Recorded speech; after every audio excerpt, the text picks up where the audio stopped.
ಅಶ್ವಿನಿ ನಕ್ಷತ್ರ marriage compatibility ಅಂದ್ರೆ ಅಶ್ವಿನಿ ನಕ್ಷತ್ರದ ಸಾಳವಳಿ ಮತ್ತು ಗುಣಮಿಲನ ಎಂಬ ವಿಚಾರದ ಬಗ್ಗೆ ಮತ್ತು ಅಶ್ವಿನಿ ನಕ್ಷತ್ರದ ಕಿರು ಪರಿಚಯ, ಮದುವೆಗೆ ದ್ವಾದಶ ಕೂಟಗಳು ಯಾಕೆ ಮುಖ್ಯ ಎಂಬ ವಿಚಾರದ ಬಗ್ಗೆ, ಅಶ್ವಿನಿ ನಕ್ಷತ್ರ ಜನಿಸಿದ ಹುಡುಗಿಗೆ ಮದುವೆಗೆ ಹೊಂದಾಣಿಕೆ ಆಗುವ ಟಾಪ್ 6 ಜೋಡಿಗಳ ವಿವರಣದ ಬಗ್ಗೆ ಈ ವಿಡಿಯೋದಲ್ಲಿ ನಾನು ತಿಳಿಸಲಾಗಿದೆ. ಮತ್ತು ಈ ವಿಚಾರವನ್ನು ಹೊರತುಪಡಿಸಿ ಮಿಕ್ಕಿರೋ ಯಾವ ವಿಚಾರಗಳನ್ನು ನಾವು ಗಮನ ಕೊಡಬೇಕೆಂದ ವಿಚಾರದ ಬಗ್ಗೆನೂ ನಾನು ಈ ವಿಡಿಯೋದಲ್ಲಿ ತಿಳಿಸಲಾಗಿದೆ.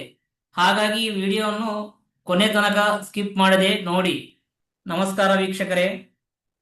ಜ್ಯೋತಿಷ್ ಶಾಸ್ತ್ರದ ಪ್ರಕಾರ ಮದುವೆ ಎನ್ನುವುದು ಕೇವಲ 2 ಮನಸ್ಸುಗಳ ಮಿಲನ ಮಾತ್ರವಲ್ಲ, 2 ಜಾತಕಗಳ ಪ್ರಬಲ ಸಂಯೋಜನೆ. ಇವತ್ತು ನಾವು ರಾಶಿ ಚಕ್ರದ ಮೊದಲನೇ ನಕ್ಷತ್ರವಾದ ಅಶ್ವಿನಿ ನಕ್ಷತ್ರದ ವಿವಾಹ ಮೈತ್ರಿಯನ್ನು ನೋಡೋಣ.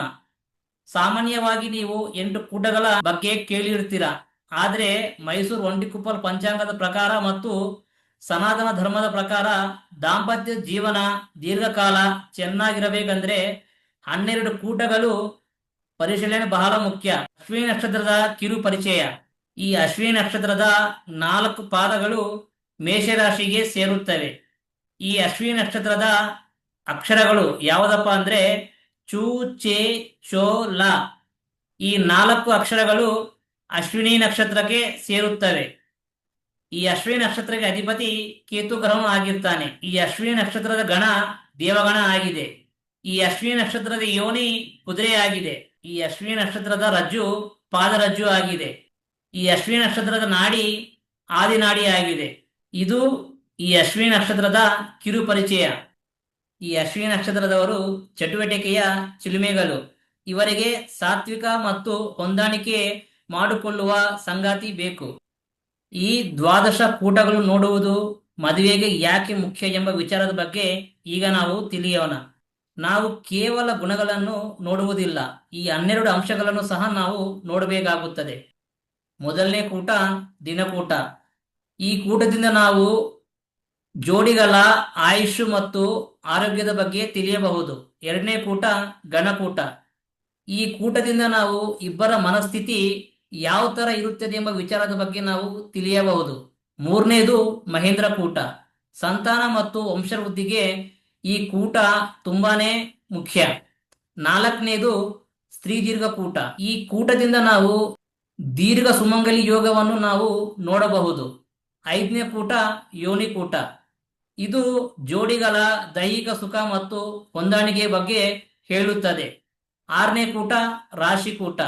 ಇದು ವಂಶದ ಏಳಿಗೆ ಬಗ್ಗೆ ಹೇಳುತ್ತದೆ. 7ನೇದು ರಾಷ್ಟ್ರಾಧಿಪತಿ ಕೂಟ. ಇದು ಜೋಡಿ ಸಂತೋಷವಾಗಿ ಇರ್ತಾರಾ ಇಲ್ಲವಾ ಎಂಬ ವಿಚಾರದ ಬಗ್ಗೆ ಹೇಳುತ್ತದೆ. 8ನೇದು ವಶ್ಯಕೂಟ. ಇದು ಪರಸ್ಪರ ಇಬ್ಬರ ಆಕರ್ಷಣೆ ಬಗ್ಗೆ ಹೇಳುತ್ತದೆ. 9ನೇದು ರಜ್ಜುಕೂಟ. ಮಾಂಗಲ್ಯ ಭಾಗ್ಯಕ್ಕೆ ಅತ್ಯಂತ ಮುಖ್ಯ. 10ನೇದು ವೇದಾಕೂಟ. ಇದು ಸಂಕಷ್ಟಗಳ ನಿವಾರಣೆಗೆ ಬಹಳನೇ ಮುಖ್ಯ. 11ನೇದು ಮುಖ್ಯವಾದ ಕೂಟ ನಾಡಿಕೂಟ. ಈ ಕೂಟವನ್ನು ನಾವು ಆರೋಗ್ಯ ಮತ್ತು ರಕ್ತ ಸಂಬಂಧಿತ ದೋಷ ನಿವಾರಣೆಗೆ ನೋಡಬೇಕಾಗುತ್ತದೆ. 12ನೇ ಕೂಟ ಆದ ವರ್ಣಕೂಟ.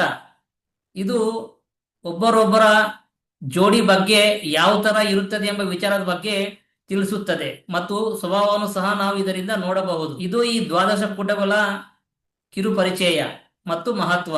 ಮೊದಲಿಗೆ ಅಶ್ವಿನಿ ನಕ್ಷತ್ರಕ್ಕೆ ಕಣ್ಮುಚ್ಕೊಂಡು ಮದುವೆ ಮಾಡಬಹುದಾದ, ದಾಂಪತ್ಯದಲ್ಲಿ ಸುಖ ಶಾಂತಿ ಕೊಡುವ ಉತ್ತಮ 6 ಜೋಡಿಗಳು ಯಾವುವು ಅಂತ ನೋಡೋಣ.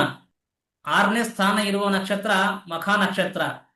ಅಶ್ವಿನಿ ನಕ್ಷತ್ರ ಜನಿಸಿದ ಹುಡುಗಿಗೆ ಮಖ ನಕ್ಷತ್ರದಲ್ಲಿ ಜನಿಸಿದ ಹುಡುಗನಿಗೆ ಹೊಂದಾಣಿಕೆ ಮಾಡಿದಾಗ ನಮಗೆ 27 ಗುಣಗಳು ಬರುತ್ತವೆ. ಇದು ರಾಶಿ ಮೈತ್ರಿ ಮತ್ತು ಗಣ ಮೈತ್ರಿ ಇರುವ ಉತ್ತಮ ಜೋಡಿ. 5ನೇ ಸ್ಥಾನ ನಾವು ಈ 3 ನಕ್ಷತ್ರಗಳಿಗೆ ಕೊಡಬಹುದು. ಮೊದಲನೇ ನಕ್ಷತ್ರ ಕೃತಿಕಾ ನಕ್ಷತ್ರ 1ನೇ ಪಾದ. ಇದು ಮೇಷರಾಶಿಗೆ ಸೇರುತ್ತದೆ. 2ನೇ ನಕ್ಷತ್ರ ಆಶ್ಲೇಷ ನಕ್ಷತ್ರ. ಇದು ಕರ್ಕಟ ರಾಶಿಗೆ ಸೇರುತ್ತದೆ. 3ನೇದು ಸ್ವಾತಿ ನಕ್ಷತ್ರ. ಇದು ತುಲಾ ರಾಶಿಗೆ ಸೇರುತ್ತದೆ.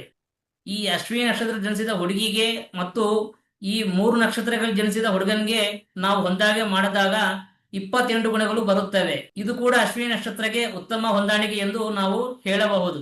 4ನೇ ಸ್ಥಾನದಲ್ಲಿರುವ ನಕ್ಷತ್ರ ಪೂರ್ವಷಾ ನಕ್ಷತ್ರ. ಈ ಪೂರ್ವಷಾ ನಕ್ಷತ್ರ ಧನಸು ರಾಶಿಗೆ ಸೇರುತ್ತದೆ. ಈ ಅಶ್ವಿನಿ ನಕ್ಷತ್ರ ಜನಿಸಿದ ಹುಡುಗಿಗೆ ಮತ್ತು ಪೂರ್ವಷಾ ನಕ್ಷತ್ರ ಜನಿಸಿದ ಹುಡುಗನಿಗೆ ಹೊಂದಾಣಿಕೆ ಮಾಡಿದಾಗ ನಮಗೆ 30 ಗುಣಗಳು ಬರ್ತವೆ. ಇದು ದೀರ್ಘಕಾಲದ ಬಾಂಧವ್ಯಕ್ಕೆ ಸಾಕ್ಷಿಯಾಗುತ್ತದೆ. 3ನೇ ಸ್ಥಾನ ಉತ್ತರ ಭಾದ್ರ ನಕ್ಷತ್ರಕ್ಕೆ ನಾವು ಕೊಡಬಹುದು. ಈ ಉತ್ತರ ಭಾದ್ರ ನಕ್ಷತ್ರ ಮೀನರಾಶಿಗೆ ಸೇರುತ್ತದೆ. ಈ ಅಶ್ವಿನಿ ನಕ್ಷತ್ರ ಜನಿಸಿದ ಹುಡುಗಿಗೆ ಮತ್ತು ಉತ್ತರ ಭಾದ್ರ ನಕ್ಷತ್ರ ಜನಿಸಿದ ಹುಡುಗನಿಗೆ ಹೊಂದಾಣಿಕೆ ಮಾಡಿದಾಗ ನಮಗೆ 36ಕ್ಕೆ 31 ಗುಣಗಳು ಬರುತ್ತವೆ. ಗುರು ಮತ್ತು ಕುಜಗ್ರಹ ಇಬ್ಬರ ನಡುವೆ ಗ್ರಹ ಮೈತ್ರಿ ಇರೋದ್ರಿಂದ ಇದು ಉತ್ತಮ ಎಂದು ನಾವು ಹೇಳಬಹುದು. ಈಗ 2ನೇ ಸ್ಥಾನದಲ್ಲಿರುವ ನಕ್ಷತ್ರ ಯಾವುದು ಎಂಬ ವಿಚಾರದ ಬಗ್ಗೆ ನಾವು ನೋಡೋಣ. 2ನೇ ಸ್ಥಾನದಲ್ಲಿರುವ ನಕ್ಷತ್ರ ಪುಷ್ಯ ನಕ್ಷತ್ರ. ಈ ನಕ್ಷತ್ರ ಕರ್ಕಟ ರಾಶಿಗೆ ಸೇರುತ್ತದೆ. ಈ ನಕ್ಷತ್ರದ ಅಧಿಪತಿ ಶನಿ ಗ್ರಹನು ಆಗ್ತಾನೆ ಮತ್ತು ಈ ನಕ್ಷತ್ರ ರಾಶಿಯ ಅಧಿಪತಿ ಬಂದ್ಬಿಟ್ಟು ಚಂದ್ರಗ್ರಹಣ ಆಗ್ತಾನೆ. ನಾವು ಈ ಅಶ್ವಿನಿ ನಕ್ಷತ್ರ ಜನಿಸಿದ ಹುಡುಗಿಗೆ ಮತ್ತು ಪುಷ್ಯ ನಕ್ಷತ್ರ ಜನಿಸಿದ ಹುಡುಗನಿಗೆ ಮದುವೆ ಹೊಂದಾಣಿಕೆ ಮಾಡಿದಾಗ ನಮ್ಗೆ 36ಕ್ಕೆ 32 ಗುಣಗಳು ಬರುತ್ತವೆ. ಅಂದ್ರೆ ಇದು ಬಹುತೇಕ ಪರಿಪೂರ್ಣ ಜೋಡಿ ಅಂತಾನೆ ನಾವು ಹೇಳಬಹುದು. ಈಗ ಟಾಪ್ 6 ಜೋಡಿಗಳಲ್ಲಿ ಮೊದಲನೇ ಸ್ಥಾನದಲ್ಲಿರುವ ಜೋಡಿ ಯಾವುದು ಎಂಬ ವಿಚಾರದ ಬಗ್ಗೆ ನೋಡೋಣ. ಟಾಪ್ 1ನೇ ಸ್ಥಾನದಲ್ಲಿರುವ ನಕ್ಷತ್ರ ಅನುರಾಧ ನಕ್ಷತ್ರ. ಈ ಅನುರಾಧ ನಕ್ಷತ್ರ ನಿಮಗೆ ವೃಶ್ಚಿಕ ರಾಶಿಗೆ ಸೇರುತ್ತದೆ. ಈ ಅಶ್ವಿನಿ ನಕ್ಷತ್ರ ಜನಿಸಿದ ಹುಡುಗಿಗೆ ಮತ್ತು ಅನುರಾಧ ನಕ್ಷತ್ರ ಜನಿಸಿದ ಹುಡುಗನಿಗೆ ನಾವು ಹೊಂದಾಣಿಕೆ ಮಾಡಿದಾಗ ಬರೋಬ್ಬರಿ 34 ಗುಣಗಳು ಈ ನಕ್ಷತ್ರ ಹೊಂದಾಣೆ ಮಾಡಿದಾಗ ಬರುತ್ತವೆ. ಇದನ್ನ ದೈವ ಇಚ್ಛೆ ಜೋಡಿ ಎಂದು ಸಹ ಹೇಳಬಹುದು. ಇದು ವೀಕ್ಷಕರೇ ಈ ಅಶ್ವಿನಿ ನಕ್ಷತ್ರ ಜನಿಸಿದ ಹುಡುಗಿಗೆ ಆಗಿ ಬರುವ ಟಾಪ್ 6 ಜೋಡಿಗಳು. ಇದನ್ನು ಹೊರತುಪಡಿಸಿ ಇಬ್ಬರು ಜಾತಕದ ಲಗ್ನ ಹೊಂದಾಣಿಕೆ ಆಗ್ತಾ ಇದೆಯಾ, ಎರಡನೇದು ಬಂದ್ಬಿಟ್ಟು ಇಬ್ಬರ ನಡುವೆ ರಜ್ಜು ದೋಷ ಏನಾದ್ರೂ ಇದೆಯಾ ಇಲ್ವಾ, ನಾಡಿ ದೋಷ ಏನಾದ್ರೂ ಇದೆಯಾ ಇಲ್ವಾ, ಕುಜ ದೋಷ ಏನಾದ್ರೂ ಇದೆಯಾ ಇಲ್ವಾ, ಮತ್ತು ಸರ್ಪದೋಷ ಏನಾದ್ರೂ ಇದೆಯಾ ಇಲ್ವಾ, ಮತ್ತು ಈ ಇಬ್ಬರು ಜೋಡಿಗಳ ದಶೆಗಳು ಯಾವುದು ನಡೀತಾ ಇದೆ ಅಂದ್ರೆ ಶತ್ರು ದಶೆ ಕೊಡುವ ದಶೆಗಳು ಏನಾದ್ರೂ ನಡೀತಾ ಇದ್ರೆ, ಆದ್ರೆ ಮುಂದೆ ಬರುವಾಗಿದ್ರೆ ಇದನ್ನು ಮದುವೆ ಮಾಡಕ್ಕೆ ಯೋಗ್ಯವೆಲ್ಲ ಎಂದು ನಾವು ಹೇಳಬಹುದು. ಹಾಗಾಗಿ ನೀವು ಬರೀ ಗುಣಗಳನ್ನು ಮಾತ್ರ ನೋಡಿಕೊಂಡು ಮದುವೆಯನ್ನು ಮಾಡ್ಕೊಳ್ಳೋದು ಉತ್ತಮ ಅಲ್ಲ ಅಂತ ಹೇಳಿಬಿಟ್ಟು ನಾನು ನಿಮ್ಗೆ ಹೇಳ್ತಾ ಇದ್ದೀನಿ. ತಪ್ಪದೇ ಲೈಕ್ ಮಾಡಿ ಮತ್ತು ಸಬ್ಸ್ಕ್ರೈಬ್ ಮಾಡಿ ಮತ್ತು ನನ್ನ ಈ ವಿಡಿಯೋನ ನಿಮ್ಮ ಬಂಧು ಮಿತ್ರರಿಗೆ ಶೇರ್ ಮಾಡಿ ಅಂತ ಹೇಳ್ತಾ ಮುಕ್ತಾಯ ಮಾಡ್ತಾ ಇದ್ದೀನಿ. ನಮಸ್ಕಾರ.